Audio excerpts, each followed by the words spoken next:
नमस्कार, स्वागत आहे माझ्या आजच्या मिनी व्लॉगमध्ये.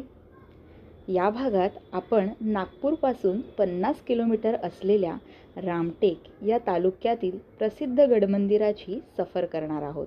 चला तर मग. अशी कथा आहे की प्रभू श्री रामचंद्र वनवासात असताना या ठिकाणी विश्रांती घेण्यासाठी येत असत आणि म्हणूनच याचे नाव रामटेक असे पडले. इथला निसर्ग फारच सुंदर आहे. अनेक भाविक येथे रोज दर्शनासाठी येतात आणि पर्यटन व्यवसायाला चालना देणारी अनेक छोटी दुकानं या मंदिर परिसरात आहेत. या मंदिराच्या परिसरात श्री लक्ष्मण, राम, सीता, हनुमान आणि श्री राधाकृष्ण यांची मंदिरे आहेत. दरवर्षी त्रिपुरारी पौर्णिमा, दसरा, रामनवमी या काही विशेष दिवशी इथे उत्सव आणि शोभायात्रांचे देखील आयोजन होते व स्थानिक मंडळी येथे भाग घेतात या उत्सवांमध्ये. तर आम्ही इथल्या प्रसन्न वातावरणाचा आनंद घेतला.